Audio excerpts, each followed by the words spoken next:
because of man's basic need to get in touch with something he thinks is out there bigger than himself, which is their deity, their God, their creator, whatever, that in all times, and especially in ancient times, priesthoods arose using that knowledge and distorting their truth and saying they had the truth. And because of that, they became very dominant over the people. They controlled the people's minds through the religion. Mm-hmm. And with them, wherever they went, they brought the money system with them. That's very important, because the money is a form of slavery. Once you get people to accept money, you can then tax it back from them. You can hire armies and go and conquer other countries. We're really seeing the culmination of thousands of years of this very technique coming to an end with the Middle East, and they're put under the exact same system for global domination. This agenda has been on the table for an awful long time. And it also takes the cooperation of all existing religions to go along with this. If you notice, not one of the major religions or religious leaders is warning the public about the future and what it has in store for the general public, either in the cloning field, the genetic engineering field, the eugenics field, and the depopulation programs that they've been putting forward for a long time. None of the religious leaders who have the power and the authority to tell people, look, start thinking about this, none of them tell them even talk about it or even discuss it, which tells you they're all in on this together at the very top levels.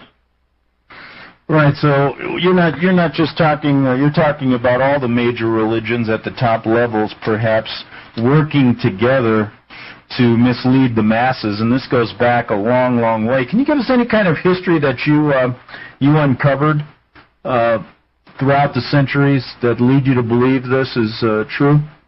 It's not just coming to believe it. It's when you stumble across major figures in history like Alexander the Great, for instance. Now, Alexander the Great was taught, his mentor was Aristotle, the philosopher. And Aristotle was married to one of the biggest international moneylenders of his own era. And the same moneylenders from the Middle East funded the Macedonians and the Greeks to go into Persia and take it over. They paid for the war, in other words.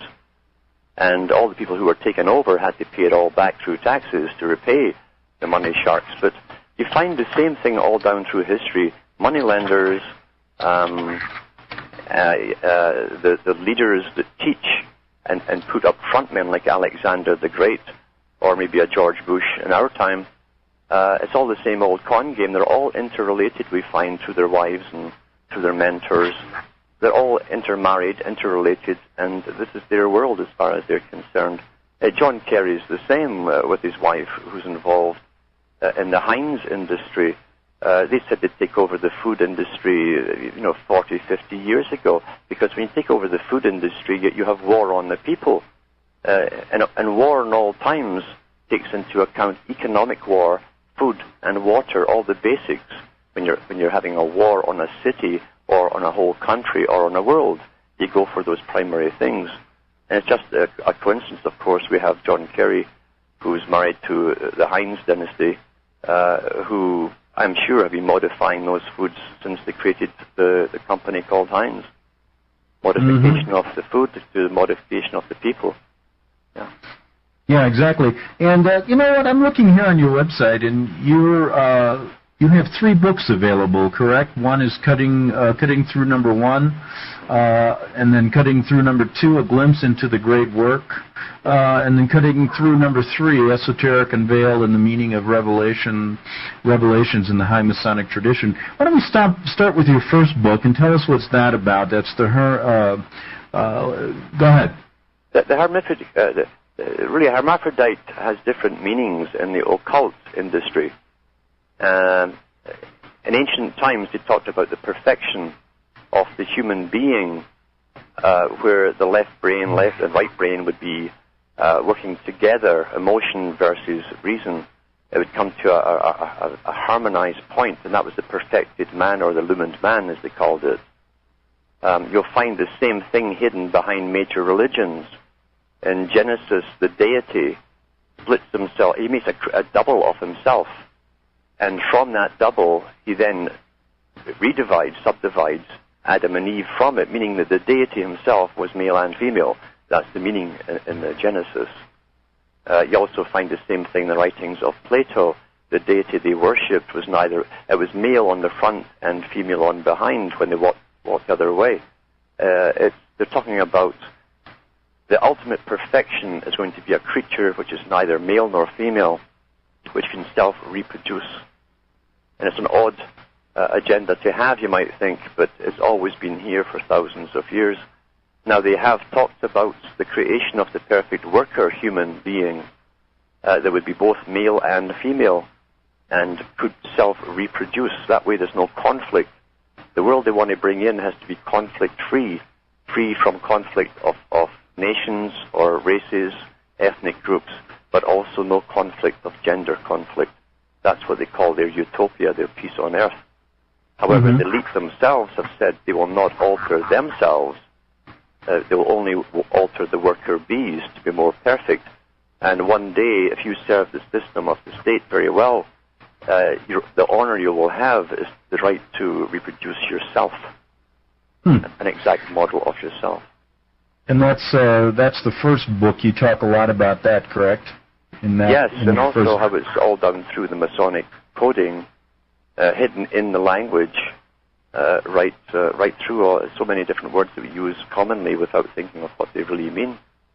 Our language itself was given to us to contain coding, as all the high Freemasons know. You know, just before we get into your other works, the second and third books, give us your thoughts about religion, about the Bible, about the Quran, about how all these things fit in your thinking, and whether it's important to be to follow one of these groups, or whether you feel that a person can find, I guess, the Creator without any of it. And just give me your thoughts about religion, the Bible, the Quran, and all the Jewish books that tell about ways to find the Creator. What do you think? Well, if you go through the mainstream religions, all have, for the West in a way, all came from basically the Hebrew versions and split off. The Christians would say it was the culmination or the completion of Judaism to have a Messiah. Most Jews think the Messiah is still to come, and you can have many Messiahs within Judaism. Anyone who furthers the cause is called the Messiah. And Mohammedism, it was slightly tailor-made and altered to suit the Arabic peoples, the desert peoples, and give them strong laws, basically, to make them more cohesive as a society. So they all come from the same root.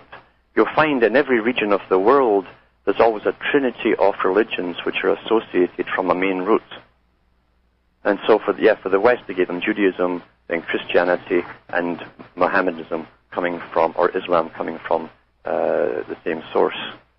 You'll find in the Far East they give you Shintoism, a form of Japanese Buddhism, and another mainstream religion, or Taoism or Daoism as well.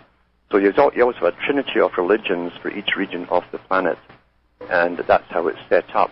Slightly altered for the mentalities of different cultures. That's all. That's the only difference there is. Now, looking back at the Vatican's control over the centuries, do you think they were involved in creating any of these religions?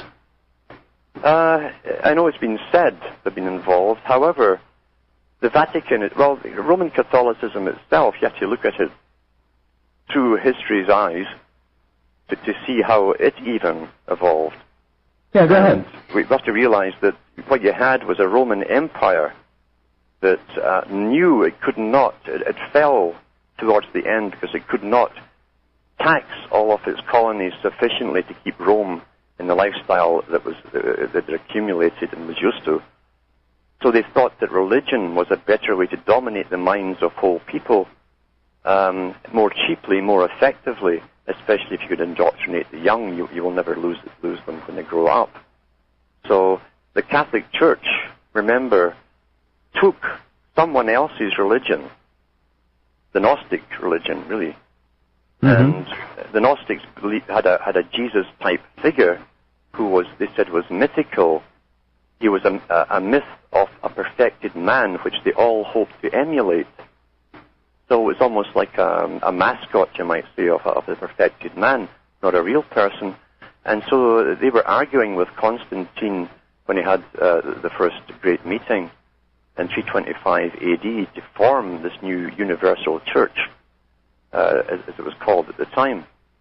And because the Gnostics wouldn't go along with the Vatican saying, well, Jesus was a real person, Constantine sent out armies to try and kill off all the Gnostics, because they knew, according to them, that it was not a real person that had existed.